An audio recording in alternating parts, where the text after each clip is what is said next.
Welcome. Thank you for coming to our first GRITS, second of the day, but our first GRITS session of the year, which is really on teaching undergraduate courses. And we have assembled an amazing team of faculty to kind of give you some hints and tips about what this teaching thing can be all about. It's designed to be a conversation, so by all means, you can ask us in our, we're going to have each of us is going to do kind of a mini presentation, and then we'll have time for questions and answers at the end. We chose a pretty diverse group of people in all of this experience. So today, I'm at the bottom here. I'm Scott Bates. I'm a professor in the psychology department, and I'm also in the Office of Research and Graduate Studies, and I've got the super long title. It doesn't come with any power, but it's a super long title. And I was, I won an award back in the day. In fact, all four of us have been College Teachers of the Year, which is it should be a super impressive thing because there's a lot of amazing teachers on this campus. And one of the reasons that I like to get Teachers of the Year to come and do this for us is that they have these kinds of amazing insights that both vary from discipline to discipline and human to human, but there's also some similarities, and I think that's a fun and important part of this. Hello to regional campuses. We've got a couple people out there that we're happy to have. This is one of our first attempts, maybe even our first attempts at doing GRITS, our broadcast, so welcome out there. But let me introduce the rest of the panel today. Beth McDonald, who will be next up, is assistant professor in Teal, teacher ed and leadership, the 2017 Human Services College of Education Human Services Teacher of the Year. Next, Brad Davidson is in the Department of Chemistry and Biochemistry, and Christine Cooper Ampado, associate professor of English, was the 2008 Teacher of the Year. So today we're going to do this. We've sort of segmented this into a pretty systematic way. I've asked each of them, and I've also considered for myself, this idea that we're going to each present for about 10 minutes, a thought about college teaching, a problem and a solution that's in the context of college teaching, and then a teaching strategy that we think is something that could be potentially useful for you to hear about. We know that your teaching experiences may vary from 0 teaching experiences to you've taught K through 12 for 5 years, and then you taught, you may have a lot of teaching experience. We hope that the variety of kind of content that we present today is going to be useful for you. So, with that said, we are going to get rolling with Dr. McDonald. So she'll be up first. All right, thanks, Scott. I'm going to see if I've got this at the right distance. Can folks in regional campus hear me okay? Yeah, I can hear you. Okay, perfect. Thank you, Twilla. All right, so as Scott said, we have this format in which we're going to follow. But before we begin, I just want to introduce myself and give you a little context about my teaching experience. I actually taught elementary school for 15 years. I taught kindergarten, 2nd, 3rd, 4th, and 5th. And I was a math coach for a couple of years where I worked with teachers to help better their mathematics teaching in the classroom. I was also an instructor at Radford University and at Virginia Tech, where I received my PhD. And I've been teaching here as well. My expertise is in mathematics education, usually K-8.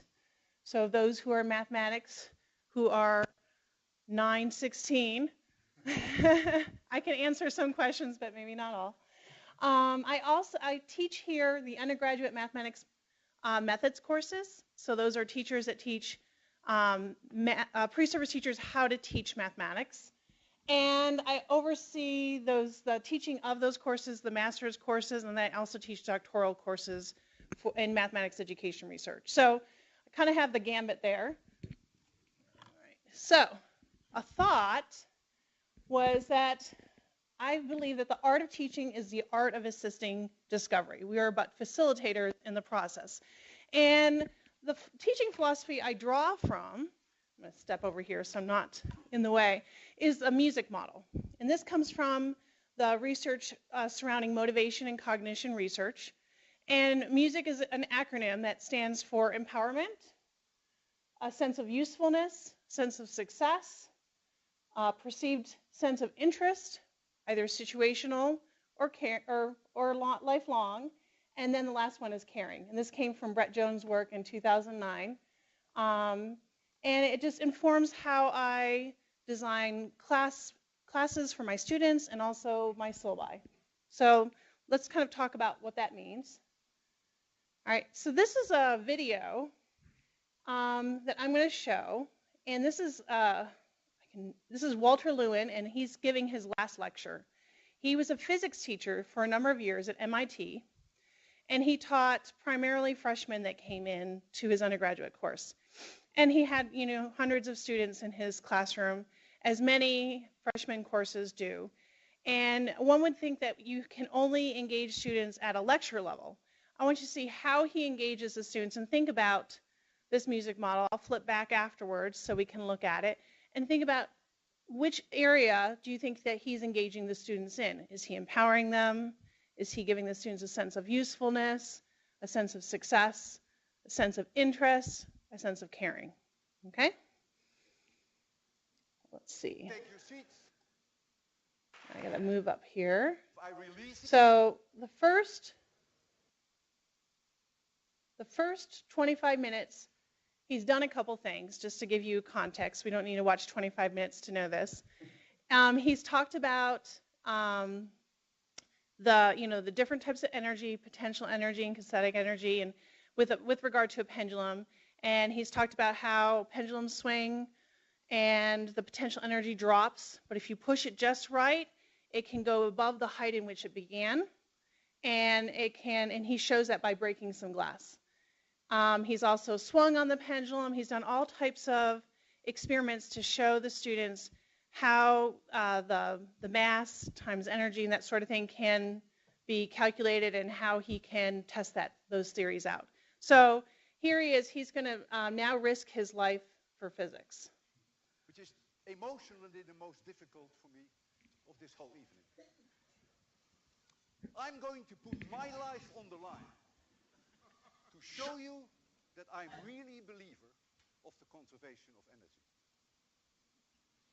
And you will see how I'm going to do that. I'm going to take the place of the glass. And I'm going to hold this object at my chin. And I cannot move any further back, so there's no cheat here. I'm going to release it right from my chin here. You realize, as you have just seen, that the slightest push, and this will be my last lecture, and no book signing afterwards.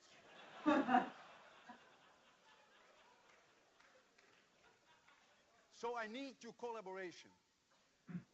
When I count down from 3 to 0, no noise, no coughing, and I would even appreciate it if for those 3 seconds you would not even breathe.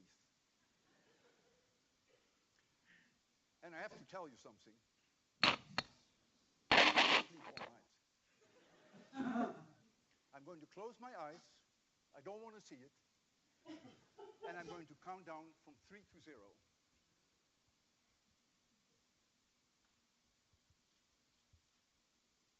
3, 2, 1, 0.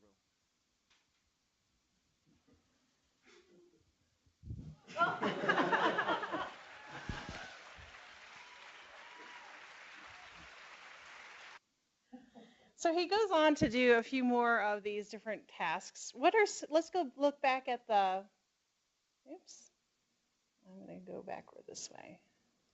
Know how to use Adele. Go ahead and look and think, what areas of the music model was he engaging his students in? You think all? Give me one example of one. Well, I would say caring for sure, because he obviously cares about the outcome of his experiment. Well, and I would argue that he cares enough about his students to put his life at risk, right? So he's made this dramatic experiment. His life is going to be at risk, and look, I care for you this much, where we're going to use me as part of the experiment. Or I care this much about physics, maybe, I'm not sure. Somebody else, another area of the music model. Okay, how so? What was he doing? The whole process when you show something, you do something physically, you have the actual item there versus just like showing a picture. You could have very easily illustrated the same thing just by drawing it out and saying, okay, this is where it will stop. But it's so much more interesting seeing him actually do it. Yeah, so he engaged everybody by having them hold their breath. We're going to be silent. He told a little story. He connected it to a story. You know, I didn't sleep last night. This has really made me nervous. So he's building up this experience and engaging them in at least an interest of the situation, right? They might not have a lifelong interest of physics, but for the moment they're interested. Okay. Okay. I mean, there might be other areas as well. I think those are the two main ones. You know, empowerment, the students don't have a lot of choice. They're watching this. I guess they could get up and walk out. Usefulness, I don't know, there's a lot of college students and high school students that engage in like tricks and that sort of thing. So maybe they found this useful because they've tried some things out before. I'm not sure. And then competence. This looks like something that they could engage in. It's accessible, right? There's an entry point where it makes sense. So they might feel a sense of success in understanding how these laws in physics may relate to a real life situation that he's contrived in some way. So it could relate to many of these different areas. So that big thought was like to bring those in to help support that discovery. A problem and a solution. Well, this is also connected to my teaching philosophy. The problem is that in undergraduate classes, especially freshmen and sophomore, they're taking what we call gen ed courses, right? They're taking courses where we might have expertise, but it doesn't really relate to something they're interested in or they have any kind of find it very useful. So students sometimes come to class and they feel like it's a top-down approach. We've told them what they're going to be doing. They're disempowered. They don't have a lot of choice. They don't find the course useful because it's not something they've ever have used in their daily life. They don't feel sometimes successful because maybe, like for instance, in a mathematics course, a lot of elementary pre-service teachers might come in and they didn't choose elementary school teaching because they felt super successful in understanding mathematics. They usually come into elementary school teaching because they love children, they're interested in their development, and a lot of them love to learn how kids learn reading. So there's a lot of literacy focus. And then interest. Sometimes they're just not interested in class. And then sometimes when you have hundreds of students, they're not feeling cared for by the instructor. It's just so hard for folks to attend to all their students' needs. So some solutions I found is the first thing you want to do is focus on their feeling of success. Find out where your students are, what kind of expertise they have that you can draw on, and then bridge that to the objectives in the course. Okay, sometimes like an initial survey, first week of school, even throughout, it usually helps.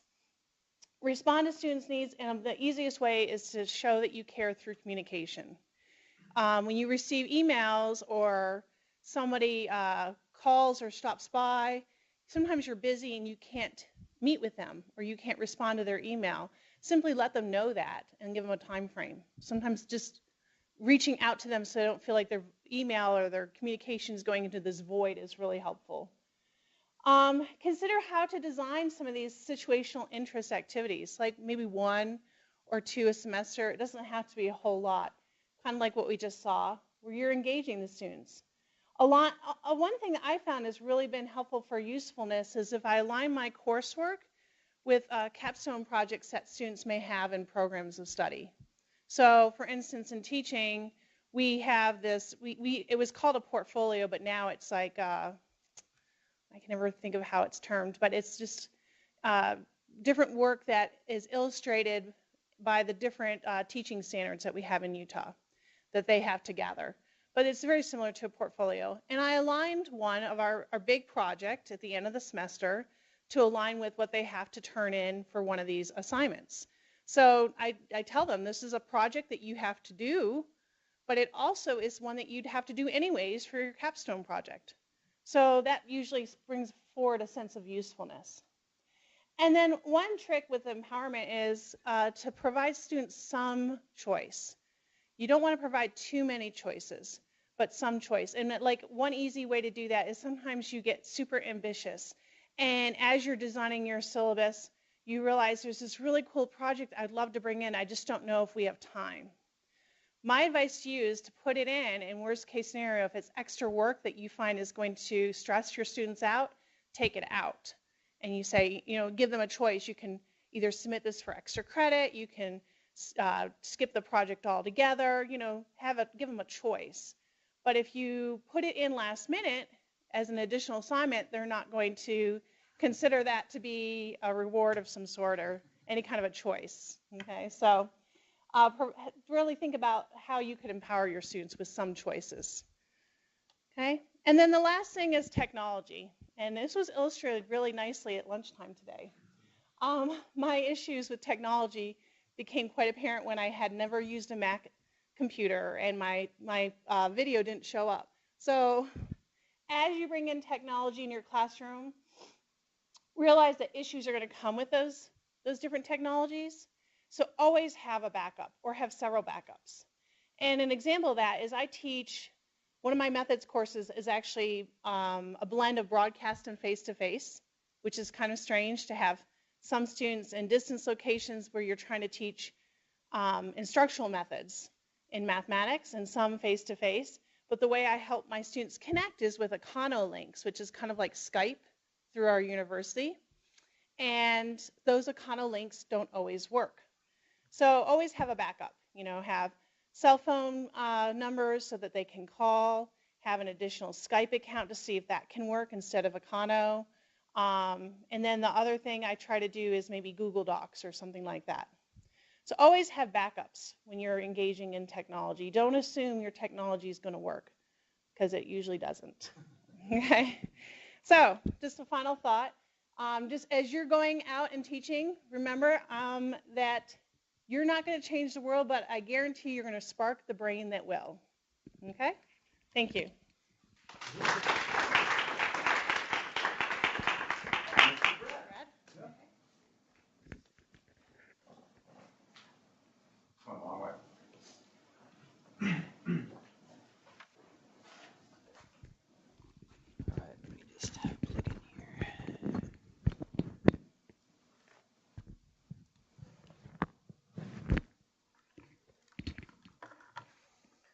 These all lined up? Other direction. All right. Well, my name is Brad Davidson. I'm in the Department of Chemistry and Biochemistry. Here's just some of my background. I was at the University of Hawaii for 6 years before I came to Utah State. I've been here for 20 years now. And over that period of time, I have spent most of my time teaching organic chemistry. But I've also taught some general chemistry, and I teach a graduate course in how we determine the structures of organic molecules. And I think from our meeting this morning, one thing that struck me was just a general idea of what we're trying to accomplish, right? So I usually teach organic chemistry, and it's essentially has a lot of material. Students have to incorporate this material, and then they have to apply it to situations that they haven't seen before. And in the end, they have to actually apply it and use their imagination at the same time, which they don't necessarily like, right? They'd rather learn something and just repeat the same thing on the exam. But so what I've come to believe is that for the students in this class, many of which are pre-professional, pre-med, pre-dental, areas like this, I realize that many of them are not going to remember the details of all the content that we cover, right? But what I think they will come out of it is with the skills that they've learned on how to organize and just learn all of this material, right? Because the class is just builds on itself the entire time. And so they have to figure out, different kind of webs of learning and how they can draw in all this material. So it takes a lot of organization. And I think that organization that they learn, or these study techniques that they learn, they can apply to any classes later on. So my general thought here was that the way that that we teach now is not the way that we're going to teach in the future, right? And from my own experience, when I first started teaching, essentially I was in front of a blackboard the whole time. I had a textbook and a blackboard, and that was all. And the big first innovation that I had when I was first teaching was to have 2 colors of chalk. Right? So that was really something. And when I moved to Utah State, it was in January of '97, the big innovation was now a whiteboard. And so I didn't come out with chalk all over my face and on my clothes and everything. But I've tried to move forward from that time, and with the idea that, I do teach large courses, and so you really can't easily get away from lecture situations. But what I've done is I've incorporated some of the technology. I started first in our classrooms when they started having these kind of smart podiums that you could write on and record, and so I can provide the students with some type of notes, but then annotate them and record the whole lecture, and I upload those lectures to YouTube, and students can access them later. When I first started doing that, I was worried that students wouldn't come to class anymore if I put all my lectures up online, but that really hasn't been the situation, right? I think some of them, well, they don't have to stress as much about missing a day or two, but they'll go back and use them to study off of, listen to either, not necessarily the whole lectures, but parts of them and things like that. So I think that that's been a good resource. So, in just my presentation of content, it's changed over time in ways that I never would have, imagined when I first started teaching. A comment that Beth made was that when we adopt new technologies, however, they come with lots of challenges. And so when I first started trying to record lectures using the computers in the lecture halls, they invariably didn't work. And every time I would come in, I would have to spend 5 minutes or 10 minutes even at the beginning of class before we could even start going. And it essentially made me look like an idiot up in front of my class, because the students all were like, I think we're thinking, oh, he doesn't even know how to use the computer after all of this time. And so my solution to that kind of problem is to take that technology kind of out of the lecture hall and put them into my own hands. And so I stopped relying on IT to come and fix the technology in classroom, which at that point they didn't really know how to do. And now I teach solely off of an iPad. And I have an app called Explain Everything where I can annotate slides. It records my voice and everything I write on the screen, and then I process those and I upload them to YouTube. And so all of that stuff is available. But I have my iPad, I make my notes, I put it on there, I walk to class, all I have to do is plug it in, and I don't have to worry about anybody else doing anything else. So that's been my way to get around this technology problem. But almost every time if I try something new, there's some issues that come up. The last thing is also a strategy, and it's something also in my changes in my teaching over time, and this strategy has to do with the fact that exams, I believe, can be much more than just a necessary evil of class. So we can either treat exams just as a way to test or assess our students, just so they can get a grade, and we essentially have that class period as more or less a wasted day, or we can try to develop our exam or our assessments in a way that they are also a learning experience. So probably over the last 4 or 5 years, I've used an approach. I didn't invent it, come up with it myself, but it came from a paper, and I didn't put it on there. But if you're interested, you can email me, and I can send you a reference. But it was called a self-correcting multiple choice. And so the exams in my organic chemistry class have 2 parts. Half of it is they have to write everything out, draw structures. I think that part's very important for this class. But the other half started out was multiple choice, but now it's more computer-based, and I can do more than just multiple choice. But the multiple choice part, I never liked multiple choice because I always felt like it was, instead of a way to test what they know, it always seemed like to me when I was a student as a way to just pick out the little details that I didn't know. And so I was trying to come up with a way to have a better multiple choice exam. So the way that this method works is that in class on test day, they take the exam just like always, and the multiple choice portion of the exam, they'd fill into one of the little scantrons. The difference is that after they left class, they could go to Canvas, download another copy of the exam, and they would have 2 or 3 days to rework the multiple choice portion of the exam along with their study group, whoever, the book, the internet, or whatever resources they wanted other than my teaching team. The kicker to that is that when they worked it through the second time, they didn't know how they did on the first one, right? They didn't know whether they got questions correct or not. They did have a way to record what they chose the first time through. So when they went to do it the second time, they had to go through, look at each question, analyze it, and ask themselves, do I want to keep the answer that I chose the first time, or do I want to change it? Okay? And so they could go through every one, and they would work in groups. I'd come out of my lecture hall, and there would be groups of students sitting in the hall over an Old Main debating chemistry questions. And I thought, the first time that really happened, dang, I ran back to my building, and I talked to my department head, and I'm like, oh, I can't believe what just happened, you know?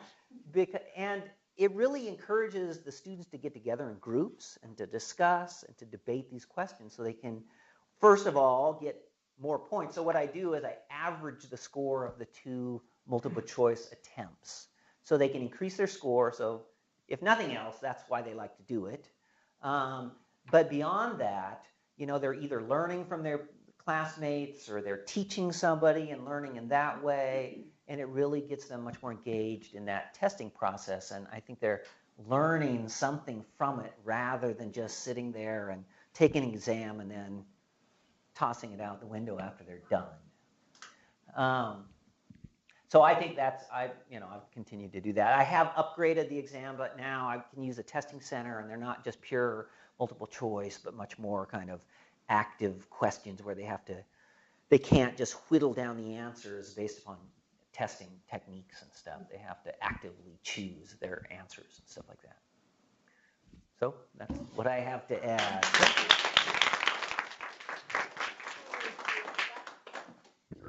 Thank you. I have a little handout. Kyle, is that you? Hi, how are you? Demonstration of caring right there. Oh, that was for you. Thank you.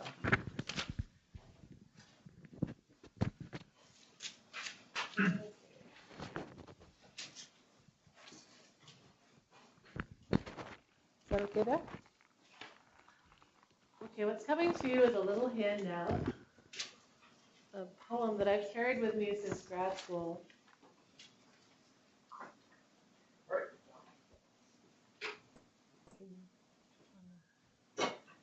Thank you. This is a poem by Gary Schneider called Axe Handles. And in this poem, he is writing to his little son, Kai.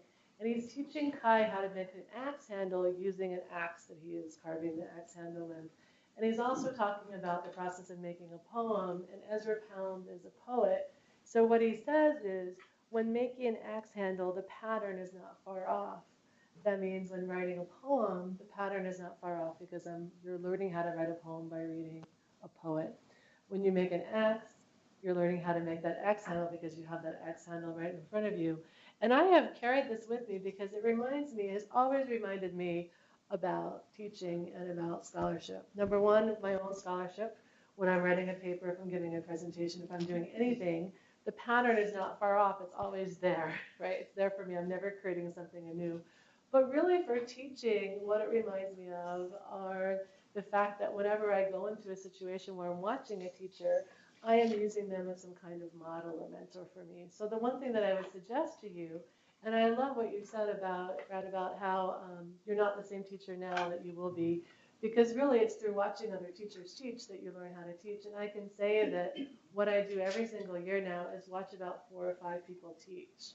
And I have picked up so much. I watch sociology, I watch social work, I watched Jim Cangelosi over in math. I have watched so many people teach and I learned something from all of them. What I learned from Jim Cangelosi in math is that he likes to wander around the room and like pick up someone's basketball and bounce it. And then what he has is a student up front who is running the PowerPoint or whatever he's doing so that he can actually move around.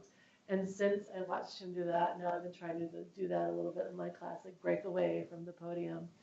And I really think it's through watching those mentors that you learn how do you want to be the best teacher that you can be. I remember I was a grad student for many years because I have 2 masters and a PhD. I'm a medievalist, so I had to do 3 languages for my PhD. And I taught composition for many years. I taught Latin, and then I TA'd in a class of 100 for poetry, and then I TA'd for art history for about 5 years, which had 300 in each one of those classes. So they were very small classes of my own, and then very large classes. And what I remember from one of those art historians was she had this beautiful way, I loved her. Class of 300, she came in and she laid everything out on the front desk, just in this perfect row, and then she took a breath and she began. And she looked so organized. And if you ever saw my office, you would realize it's a total mess. But one thing that I know that I do now from her too is she was my axe handle, because the first thing I do when I go into class is I lay everything out in the front because it makes me feel good, and I feel like students might feel like I'm organized and this is what we're doing today. Here we are. And I think my thought then is about that axe handle, and also about learning from your mentors, because one thing that now I'm a grad director in English, and one thing that I notice with my grad students is they often are very like to the letter of the law. Like, this student has a 79, and the student will not be pushed up to an 80 because they got a 79, and that's the way it is. And I remember I was my most harsh when I was a grad student as a teacher. I was my most like, no, this is the way that it's done.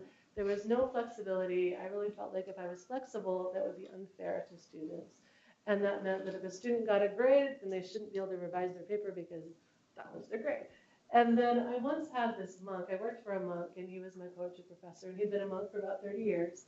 And then he decided to give up the monastery and get married and go to Harvard, get his PhD, and then start teaching in his 60s. But he'd been teaching for all of his life, and he had a really wonderful spirituality about him. And I remember he sat me down when we were grading a poetry exam, and he said, Christine, give a big sigh. I need you to use your most charitable judgment at this moment. Because he was looking over what I had done and was like, no, that's wrong, that's wrong, that's wrong. He's like, no, charity really is what being a teacher is. It's about love, right? It's about charity. It's about remembering that every one of your students has someone who loves them and cares for them. And no matter how you feel about them, someone else loves them. And you need to have that love too. And I still remember that. And I often try and keep that in mind. For the problem is related to that, in that I feel like I get in the way of myself when I get angry. When I'm mad, I get in the way of myself, and I'm not the teacher that I want to be. And different things can make you angry in class. I hear my grad students complaining about various things. For me, one of the things that really pisses me off is cell phones in the class. Whoa. It gets me so mad. I would find my blood boiling, like, you're looking at Instagram, you're doing something else, you're Snapchatting. And so what I decided to do was something that I borrowed from another teacher, and that was the sense that if I see you on your cell phone in class, then you need to bring a snack to class, right, for the whole class. And that happens to me I do it too. I bring my cell phone now with the duo, and the very first day of class this semester, my cell phone goes off, and I bring everyone donuts the next time. And if I have any student who is financially compromised, they can't do it, I have an extra bag of candy in my office so I can bring it on their behalf. But that then changed it for me, and it stopped being something that I was so upset about and uptight about, to something like, now I'm kind of glad if I see a student on their cell phone, I'm like, chocolate.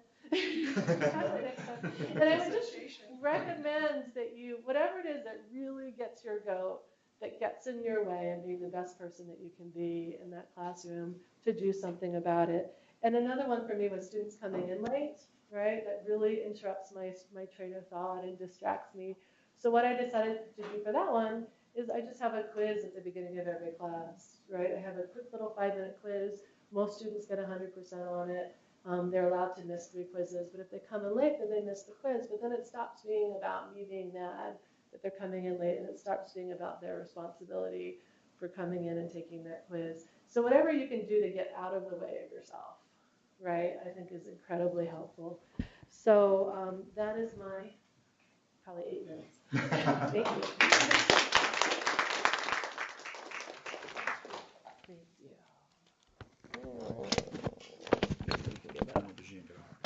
I think it's Thank you. Okay. So, oops, here we are. So I'll also spend just a minute introducing myself. I came here in 2002 to Utah State, and I had taught at a community college near my PhD's from at Colorado State in Fort Collins. And when I was in my PhD program, I wasn't allowed to teach because I had an assistantship that only I could have because of the skill set I had. And so they kept saying, well, we can't give you a teaching slot because then you're taking it from some other students, so you can't teach here. And I was like, but this is what I think this is my life's work. So they said, well, go to the Front Range Community College because they're always looking for intro psych instructors. And so my first teaching experience was actually at community college, where the entire distribution of humanity is taking classes, which is a beautiful thing. You get the kids who are stoned. This is Colorado. You get single mothers with 3 kids who are like, tell me precisely the time that this begins and ends because I got stuff to do. And everybody was there, and I learned a lot about some of the stuff that you've all said in that kind of context. So then I came here, and I had taught in a room like this size with 30 people or so in intro psych, and then I got to Utah State University, and they said, you're going to be teaching intro psych for the next 15 years, and it's going to have 300 people per section. So I walked into my first intro psych class, and it was 300 of my closest friends. And I went to a little college. I had never been in a classroom with 300 people in it before. And something important occurred to me at that time, and it has been reoccurring to me every single time, about what it means to be teaching a gen ed course, or almost anything. And it's this idea of you're not teaching yourself. And I talked about this last year, if anybody of you attended, but to me, this is something I remind myself on a semester-by-semester basis. So I come up with 300 people here. You can count them if you want, but I promise. 300 people in a class. And in intro psych, it's typically freshmen, right, or first-year students. So it's a pretty good snapshot of the first-year class. It's not a required class, but it's a popular one because it's awesome. Now, the first thing you can say when you're standing in front of a class of 300 freshmen is that there's only going to be so many of them that are going to get a degree in 6 years, because it turns out college is not 100% successful. People who come into college do not necessarily exit with a degree on the other end. So after 6 years, and this is actually an updated number, so we're a little under 50% retention, or 50% degree awarded at this university, and this is a common number. Right, that's not unusual for a land grant or university of this size, public, to graduate less than half people who come in. So you're standing in front of a class, and all of a sudden you can say, oh, there's half of you in here that aren't going to get a college degree. And so I did, but there's going to be a lot of people in there who didn't. And then I can say, oh, how many psych majors in here? And it turns out with psych's a giant major. One of the 5 biggest on campus. But we're going to get about 4 and a shoulder worth of psych majors. So the class 300, most aren't graduating, about half aren't graduating in 6 years with a college degree, and then there's 4 and 4.5 that are going to be psych majors in there. I was a psych major, right? So all of a sudden, if my approach to teaching is about teaching some version of myself, this is a pretty small number. And then, so not all psych majors go to graduate school, right? About 60% of psych majors believe they're going to go to graduate school. About a third do, right? So this is the third that does go to graduate school. And of that number, about a third of them go to PhD programs, and about a half of them graduate with a PhD. So we're down to like a hand from this group of 300. And if your approach to teaching is one where you are teaching to a former version of yourself, you're not going to be successful because they're not you. This came easy to you in your discipline. You got a degree. You continued on it, if you're a physics major, if you're in English, right? Those are the things that you enjoyed. Medieval literature, right? This is something you liked. But when you're teaching that, or when I'm teaching psychology, that's not universally true, right? It's not you in that classroom. And so what do you do about that? So let's say, I'm going to open the floor for a second here. Okay, so you buy this, and you can scale this down to your class of 30, whatever, So you got 30, and there's going to be one of you who's going to replicate. What is it? So what do you do as a result of this? What teaching decisions do you make as a result of the fact that you're not teaching yourself from just a few years ago? Anybody? You have an idea? Yeah. I would think to make sure that there's enough tools in my intro class that the students that continue on to the more advanced courses are going to have what they need. But where everything is, I once heard that if you really understand anything, even the most advanced whatever, you understand it the best when you can teach someone else in the simplest of terms. So I think maybe going with that kind of mindset.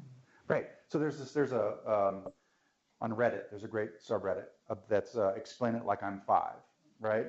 And I think that's an interesting kind of approach, particularly if you're talking about, really, even in a general course, we're talking about neurotransmitters, so that's hard. How do you explain it to somebody? It's not degrading to say I'm going to try to explain this to you in a simple way. It's actually the opposite of that. What else? Anybody else? Go ahead. I was going to say, I think some good advice I got for just science communication in general that would apply is asking them what they're looking to get out of their class. So taking it away from being like, this is what I want you to know for the next class, and taking it like, well, do you want to learn more about like human nature, how to interact with other people for intro to psych? Right. Yeah. So what are you doing here? Sort of back to Dr. McDonald's music theme. So what's the utility of this? Which is easier in psych because it's awesome, but it's hard. But I think the task is can be a more difficult one in English. But maybe that becomes your primary. Those are skills that you're learning for the rest of your life. Right. That's so it. You're taking those skills and taking them into everything else that you're doing. So. Precisely. So almost the shape of the nature of the music idea can be tuned up or down depending on what the discipline's all about. And it becomes really easy to apply psychology, but it may be harder, but just as important. So it may be a different sort of strategy there. So I think it's actually one of the most useful things to think about in college teaching. You're not standing in front of you 5 years ago or 7 years ago or 20 years ago. And I think that it's not going to necessarily be as easy for them as it was for you. They're not going to be necessarily as successful as you were in the task. So I think that's my thought, and that it's a thought I have, like I said, every time I teach anything. So what does this mean? Where are the students, and who are they? And then what can I do to sort of help them out? The solution problem related to college teaching is actually about attention for me. So intro psych is 300 people. I'd never taught something like that size before. And what I noticed was a ton of, and I was mad too, a ton of, there's a lot of like just phones, and there's a lot of computers open. There's a lot of conversations happening. And what I started to think about was the resource of attention that people have And I think this is also related to when you're doing science communication. Everybody in the room is paying attention. We even call it that. It's a resource you pay, right? And I started thinking about the problem is trying to make that work. And so what's the solution to it? Well, there's a bunch. We know a lot about attention. We know a lot about attention in a lot of ways, right? It's easy to watch a good movie that tells a good story, right? It's easy. You can remember a lot about movies. Well, storytelling is a pretty good strategy to maintain attention. So if I can tell you something about myself, if I can tell you a story of what's going on, that's an attention maintainer. If I move around, I think Cangelosi, I'm the same way. And for me, it's almost nervous energy stuff. So I'm a giant pacer. And I would move into a classroom, and if there's people talking over here, I would, I'll spend some time over there because I can both have an impact on their attention. That's not what's happening. I'm just using this as an example. But I can use sort of physicality in terms of trying to keep that maintained, keep attention maintained. Similarly, variation, right? It's easier when things switch. So in some ways, this has been a good kind of meta thing, right? So we've had 4 people doing mini presentations. So it's easier to switch. We've had a video, and it's easier to switch. It's easier to pay attention when things are changing a little bit, right? And so I think that, to me, is the problem is nobody can attend for very long. Humans are not designed for 50-minute lectures. It's a bad strategy. So how do we work against our nature to make that happen? Well, we do it by being conscious of it, by saying, what am I going to do today that's going to help maintain those attention things? I'm not going to be successful all the time, that's for sure, but what can I do in that regard? My strategy is actually related to something a couple people have said, which is teaching. I think teaching philosophies matter. They matter for jobs. When you apply for an academic position, you will be asked for a teaching philosophy. When you go up for promotion or tenure, you'll be asked for a teaching philosophy. And that's fine. So it's a job-seeking thing, but I don't care about that because I have a job.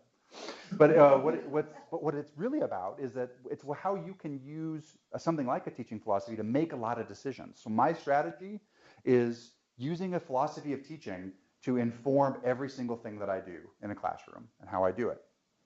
I'm going to use a couple examples. Intro psych. Again, we have 300 people. Most of them aren't going to see most of them are not going to be in another psych class.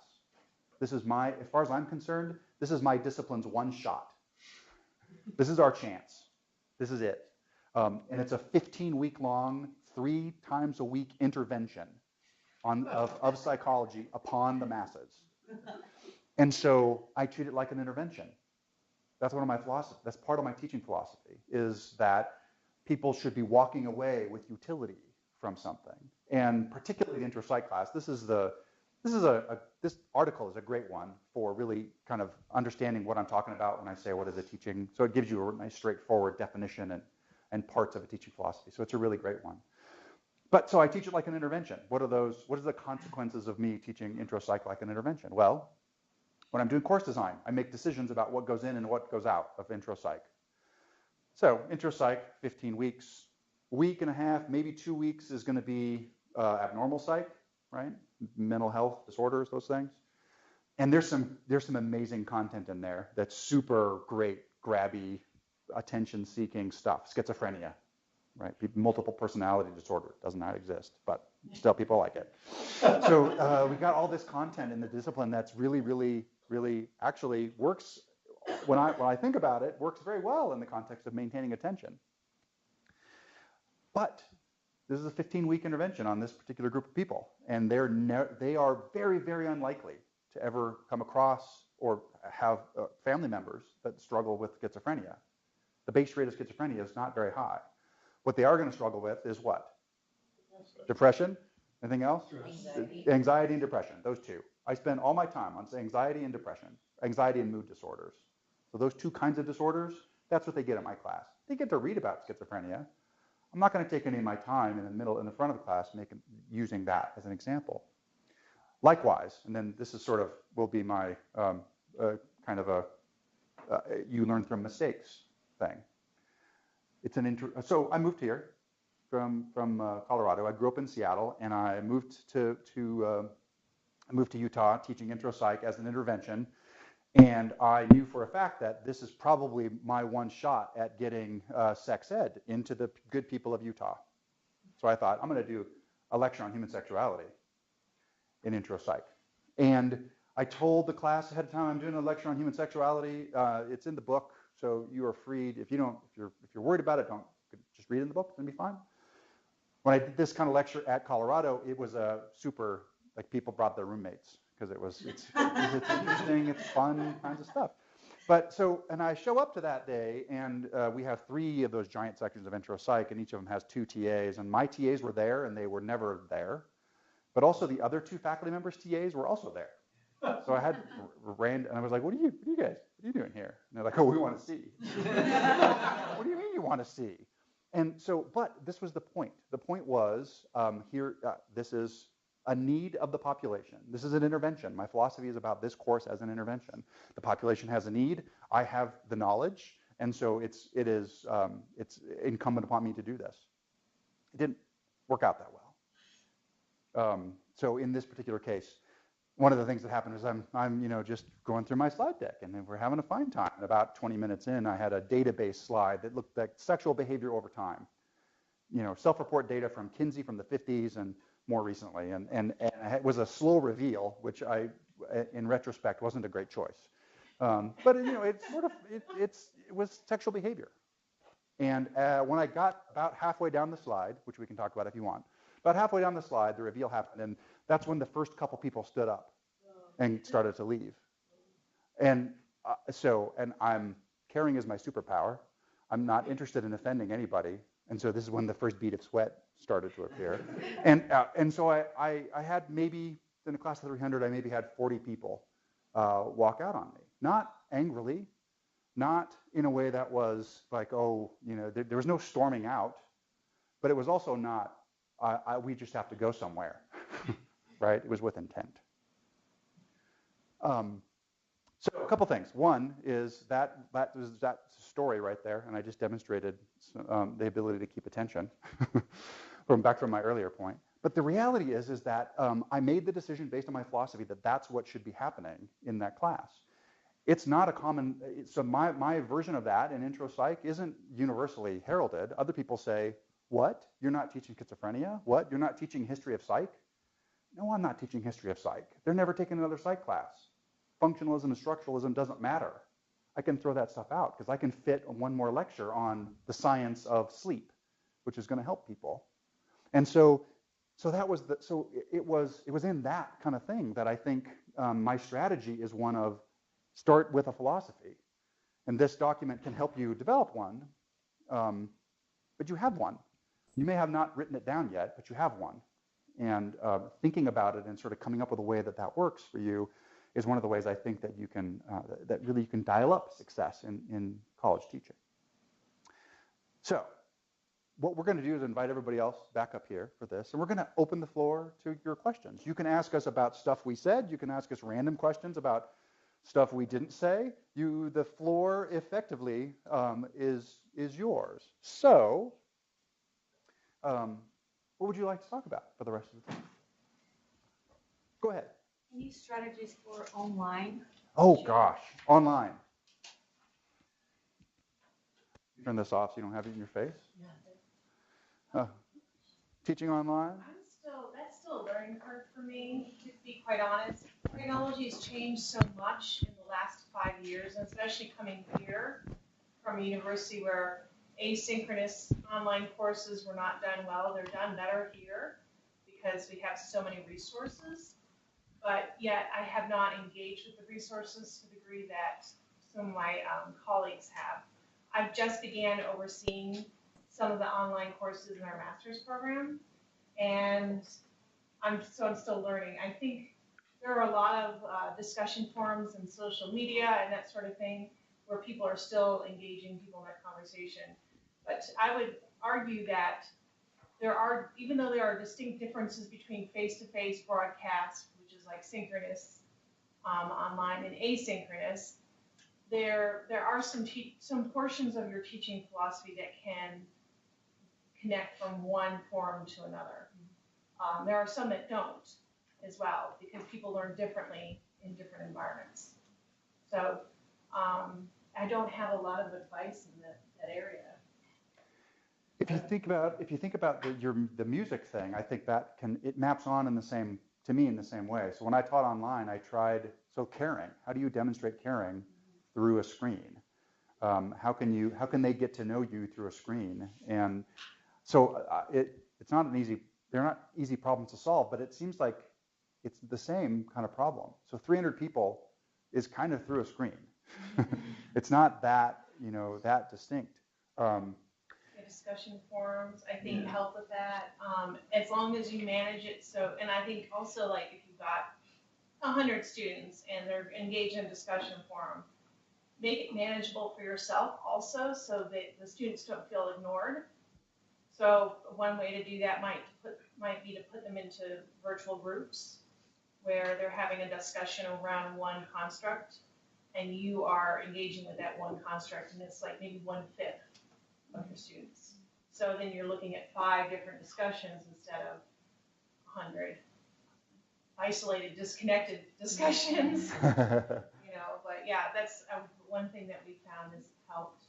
When you do those broadcasts, in your online broadcast videos, give them time to think and even record in their own notebooks different ideas that they're having as you are, providing them new ideas or thoughts to consider in the reading. That might be another way of showing caring. I would just add that CD, the Center for Innovative Design, will evaluate your online course for you at any point in that process. It can be after you're done teaching it or before you teach it. They have a rubric that they can work through with you, which is super helpful because they helped me a lot with accessibility issues in the online portion of my class, because I had a student who was visually impaired, and I did not realize everything that I needed to be doing for that student. And so CD will go through and help you and say, how accessible is this site? How clearly can students find what they need to find? And that was great to have an outside person looking in and saying, you can do this and this and this better. And they'll just go through it with you and bring it with you. So it's super, super helpful. Did you have a particular problem you were thinking of trying to solve in the context of online courses? My research is online learning. That's what I was interested in. Yeah. We did have, when we did this same type of thing last year, we did have one of our presenters who focused on online teaching. And so if you go onto the GrTS website at rgs.usu.edu/GrTS, it'll have a recording of it, and you can check that out. She knows a lot about that. She does, Thank yeah. you. Other questions? What other questions do you have?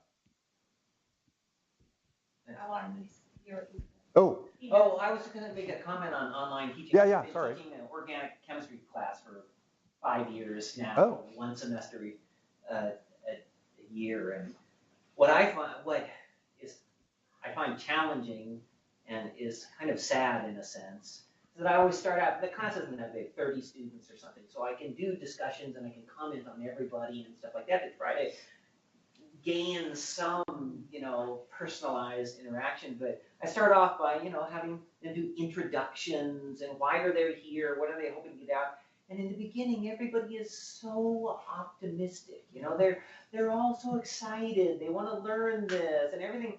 But it's such a challenge for them in that online environment for them to stay disciplined and stay on top of it. And so then we do an exam, and then we do another exam, and they don't do as well as they hoped. And then gradually they're all kind of like fading away.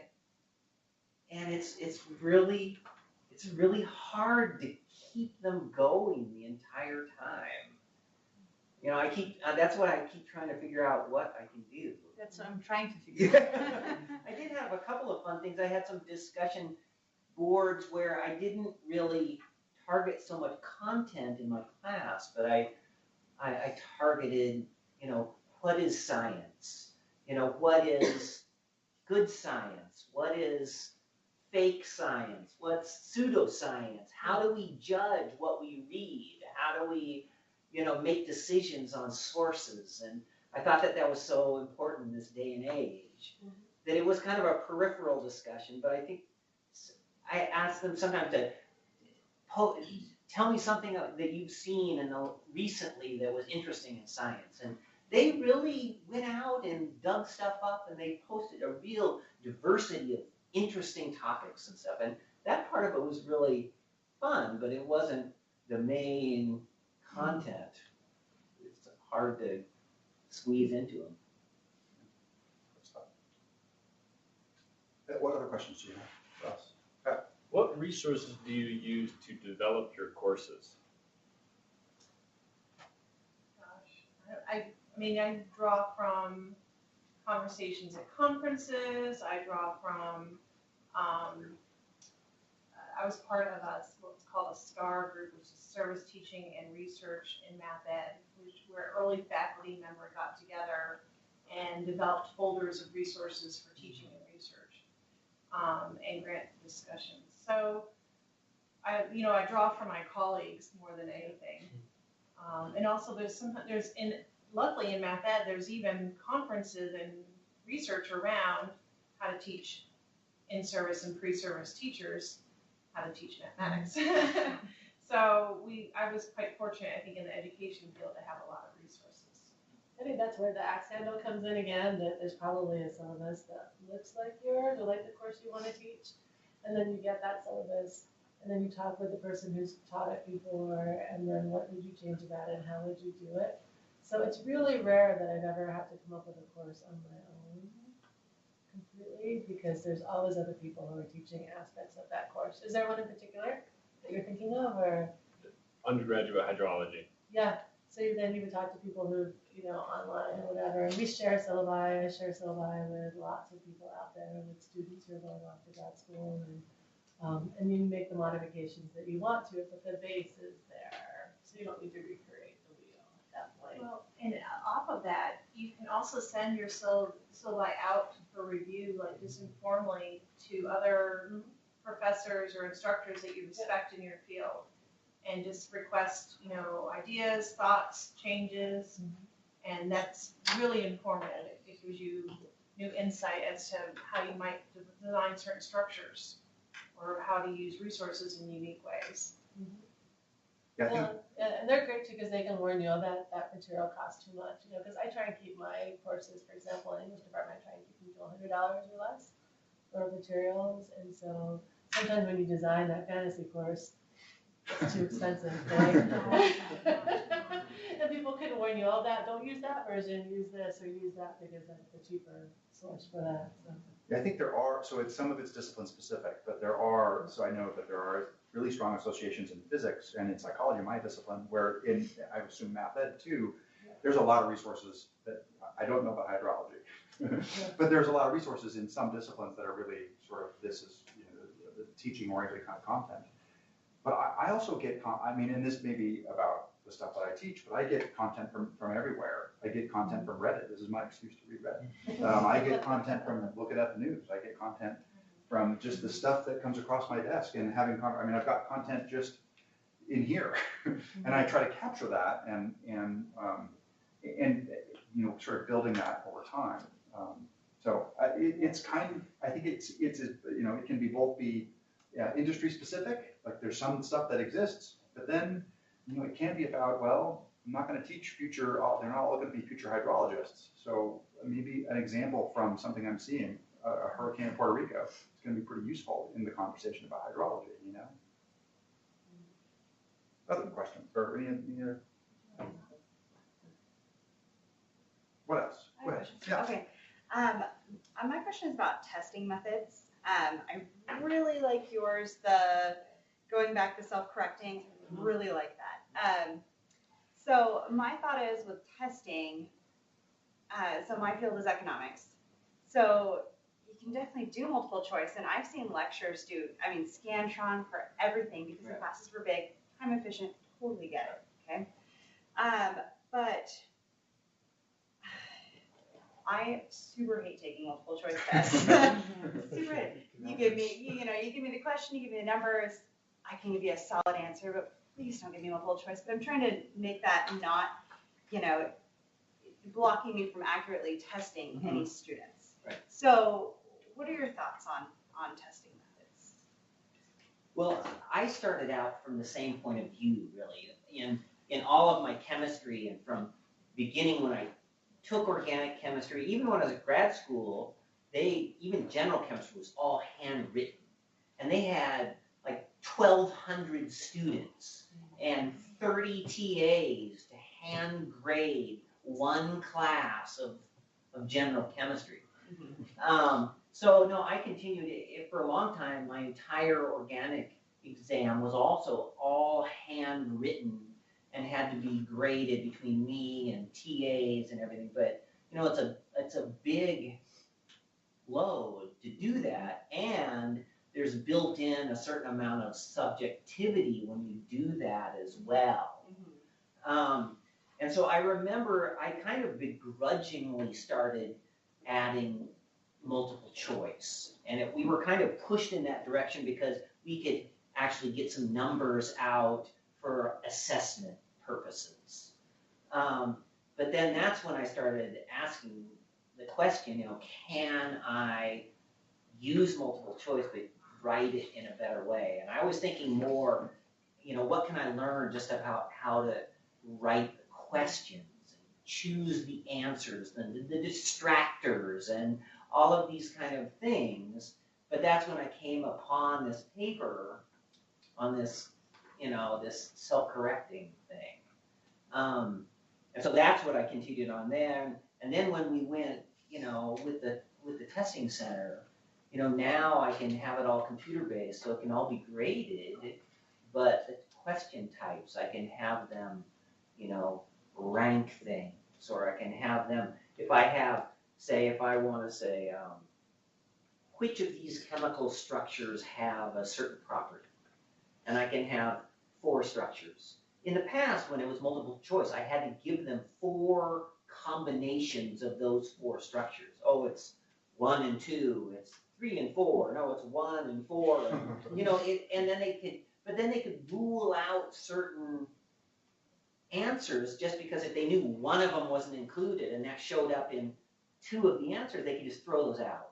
But now I can write questions where they have to actively choose the 3 that they want. You know, there's no more choosing between these alternatives and things. The same with the ranking. Oh, rank these 4 acids in increasing acid strength.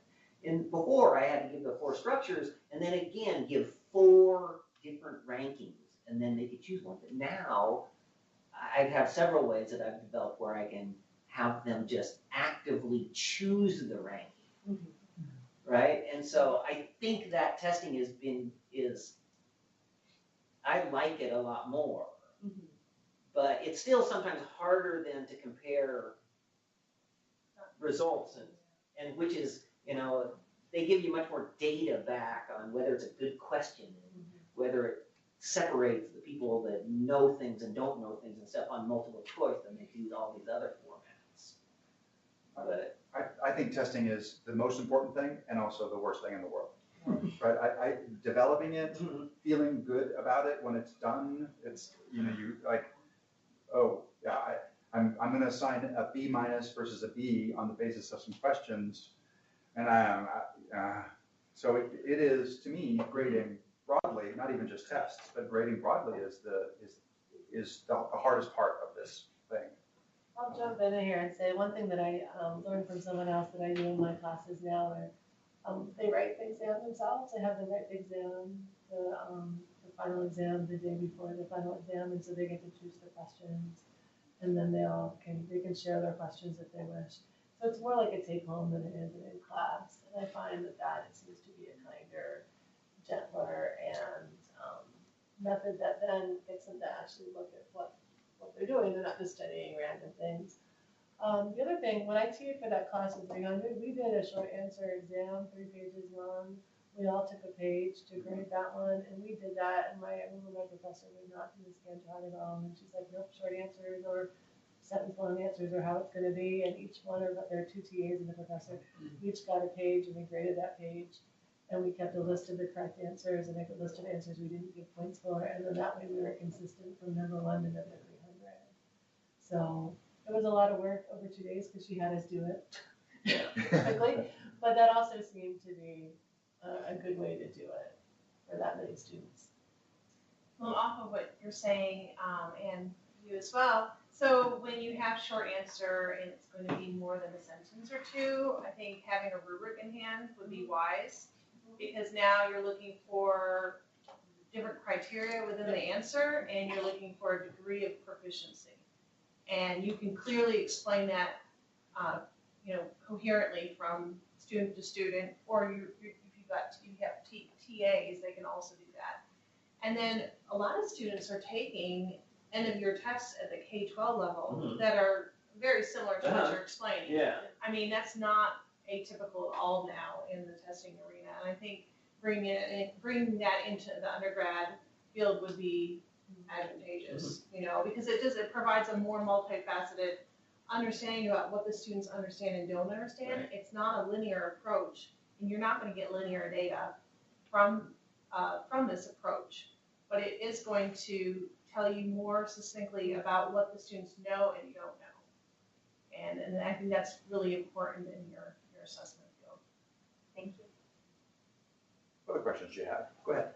I was wondering if there are certain methods you guys use to choose like test questions or to write test questions. I work with doctoral students and we all teach the different methods courses, and I oversee the planning of that. And we just keep a pool of test questions that we continually build, and we take from reading, we take from, how we've conceptualized the discussions are happening in class, I have seen someone do what your colleague is doing by having the students write down questions that they think would be important to answer at the end of this course, and that's another great tool to do that. I learned with multiple choice not to do the not question. That's like the first time I ever got in trouble was, which one of these is not true? And you just learn like, okay, this is just too confusing to wrap your mind around this kind of question. You're really assessing there. Yeah. And so you do learn, generally I figure that if I have most of my students who get a question wrong, then that should be a question that I throw out. It should not be one that I So I think developing questions myself, I am better at seeing good and bad questions than I am at writing questions. So I'm a test bank guy for intro psych. And what I would do is go through the 4 chapters or whatever and say, here are the ones that I think are good. And I would make piles of these are the questions that I think are good. And then I would try to balance a test by saying there are fact kind of questions and there are like application kind of questions. And I want to have a nice balance there. And then I would say chapter 2, chapter 3, chapter 4, chapter 5. And I would do this. And I would start looking how many questions I had in each one of these to make sure that it's balanced across. So the first round was throwing out bad test questions from the test bank, and there are plenty. Right, but there's also better ones that I could write in there. And ones that if I was doing, there'd be no spelling errors and like that kind of thing. So once I have a set of a population of questions to do, then it's really about mapping these. And these are harder, or these are easier, right? This is like, what is this, what molecule is this? Whereas this, you're walking down the street and, somebody throws a baseball and hits you in the head and it happens to hit your amygdala, which is impossible. And then what are the physical consequences, right? So those kind of application questions are harder. So I'd make sure that it was a nice balance of these, because these are harder than these, and also across the chapters. Because what I found was that it wasn't exactly the questions, each individual question that was the problem, it was the set of questions. And I didn't want to have, out of 50 questions, 25 questions about sex, especially that year. But I wanted to have a balance across the kinds of questions. And so I spent more time developing the test rather than developing individual items. Now, the test banks and intro psych is a giant moneymaker for publishers, and so they put a lot of resources into test banks. So, your mileage may vary, but so to me, I thought, what is the overall, what's the universe of questions I want answered, and then how can I develop a map for that kind of thing. Yeah, I kind of do the same, but I have it divided between what questions, what topics, I kind of make an outline, right? And here are all the very important topics from each chapter that I want to target. And then I ask myself, are these questions or these topics best approached by a handwritten part or a computer part, right? And then I figure out how I can probe those different topics, with my questions. I think one of the big challenges that takes really some time in test writing, and still I screw up sometimes, is the length. How long is it going to take them to take this exam? Because in my experience, the worst possible times are when the exam is just too long, and then everybody's pissed off at you, but a lot of you have talked about trying to, maybe this is bad, but a lot of you were talked about relieving the pressure, but I spent a lot of time thinking, really what I'd like to see in these pre-med students and these students is when they came in to take the exam, I wanted to see some intensity. I wanted them to come in, because they're going to run into those experiences when they get to med school or they're doctors or something like this. It's not all going to be easy. And so I would write them such where they had to come in and they had to be ready to go and they had to work hard to get through it. But I've kind of backed off from that now, because with the two parts, one in class and one at the testing center, I increased the length of the computer part, but they can do that in an hour. And then it used to be, my written part used to be essentially half of the exam, and now they get an entire class period to do that same amount. So I've tried to keep the same level, level of stress. but I try to, they have more time. Yeah. So that relieves a lot of stress, I think. Other thoughts on testing broadly, even? The only thing, I haven't done this yet, but immediately when you did that, I thought of Bloom's taxonomy. Yeah. I would draw from your IDA objectives because they align with Bloom's taxonomy. And so if you find that your course tends to focus mainly on the early stages of learning and development with regard to Bloom's, and your IDA objectives align with that, then certainly use that to structure how your questions are being developed. So those of you who have not ever taught, like you've not been an instructor of record in a particular course, the course evaluations now are lined up on what you've done. You've certainly filled out the forms for course evaluations, and so I think that's a great suggestion here. To sort of say, to what extent is my test doing this task and doing this task and doing this task that's connected to the evaluation that they're going to make of me as an instructor. So and you can clearly then say that to your students. Yep. Just before we get started on the exam, I just want to let you know I've taken some time. And let me remind you of the objectives of this course. Yeah. And this is where I want to assess you today to better understand if I'm meeting my objectives and if you're meeting your objectives. Yeah. So. Great. What other questions do you have?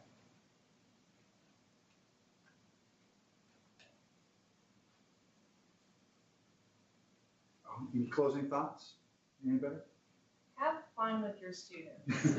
I mean, I know that and I do want intensity as well. Mm-hmm. My students are going out and they're learning how to teach and be charitable with students learning. Yep. And so I'm constantly kind of got that balance. But sometimes you go in and you're just like grumpy and you want your students to bring joy in your life. So, have fun with them and know that they're learning and growing too. Yeah, I'll just tell a little anecdote. On my way over here, I was thinking about mentoring and how you are all mentors for your students, right? You're all mentors. And I ran into a student of mine who had just told me she'd gotten married and she was 26 and she had to go off the pill because she couldn't afford her pill. It was $150 a month. And what she wanted to talk to me about was birth control. She's like, well, you understand birth control. Because we had talked about it in medieval lit class. Can you tell me what I need to do now? And I realized that, it's the larger questions about life, really. Like, does she remember Beowulf or not? I don't know. But what she needs to know at this point is something else that I can, send her to Planned Parenthood and I can help her in this way. So really, I think those are the things that are so important. That it's true, like with your math of 300 there, only one of them might go on to grad school with their hand. But what they're going to remember is something about depression or anxiety that you taught them.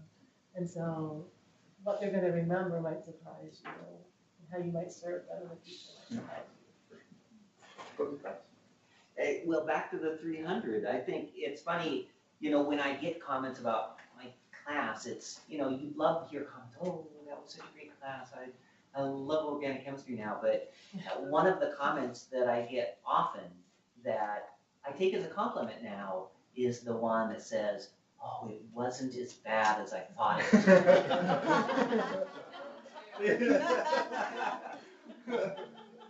Thank you. We believe in evaluation, as you do when you're teaching. So on this little card, if you have any comments about our session today, we would appreciate it. And then right there on the side, we've got thumbs up, and there's not exactly up. They're a little bit tilted. Thumbs tilted mostly up and mostly down, and you can put your card in each one of those things. And we like to get some feedback from you. Thank you for coming. Thank you for caring about teaching. And taking your time to do this. And join me in thanking them for